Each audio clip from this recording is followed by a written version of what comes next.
These are the 5 worst 3/3 creatures ever printed in MTG. Starting with number 5, Scavenging Scarab. This creature looks passable at first glance, but it's so awkward. 4-mana 3/3s have never been fantastic, but losing half the utility of a creature, the defensive half, on a body that is already understated means this will often just sit in play. A 3/3 defender for 4 would be way better since your opponents would have to go through it at some point, but in many scenarios this can just be ignored entirely. If you're losing the race, this is irrelevant, and if the opponent even has a 4 toughness creature, this becomes a liability. Scavenging Scarab is deceptively bad, and I think deserving of this spot. Number 4, Zhang Lao, Hero of Hefei. Here we have a 6-mana 3/3, so if you thought a 4-mana 3/3 was a little late to the party, then this guy will be severely outclassed the moment he arrives. At that point, connecting with him seems like a pipe dream, but even if you can go through the trouble of making him unblockable or enchanting him with a Fire Whip, which already seemingly rules out every format except for Commander, you're taking out their worst card in hand on turn 7. Plus, they know you have this card, so it's not hard to imagine they just hold a land for it. And if you are playing Commander, then I'd advise you to please stop investing 10 mana and multiple turns to force one of your 3 opponents to discard a single card. Number 3, Old Growth Dryads. This card falls on the opposite end of the bad card spectrum. It's extremely undercosted, but the problem I have comes with the downside that helps balance out those stats. This card is a death sentence when played on turn 1. A 3/3 is not nearly enough of a fighting force that you'd be willing to ramp and or color fix your opponent before they've even played their first land. This card will passively kill you on turn 1 of an otherwise close game. This card does become more useful to you when land drops stop mattering, but now we're treading into Zhang Liao territory, and we have to ask what good a 3/3 will do us on turn 7. Number 2, Spiteful Bully. This dude needs to calm down. He's throwing way too much damage around, and for what? A 2-mana 3/3? He basically says you can't play any creatures, including him, until you have a 4 toughness creature in play. You could try landing a Nested Shambler type card on turn 1 to feed this man,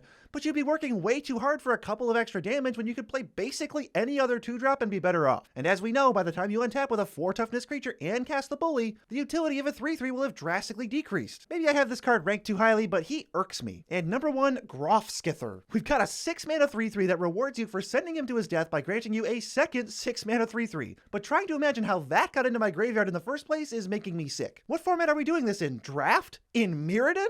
The set with Raise the Alarm, Somber Hoverguard, Terror, Spike Shot Goblin, and Bone Splitter at common? Get out of here, Grofskither, you are truly useless.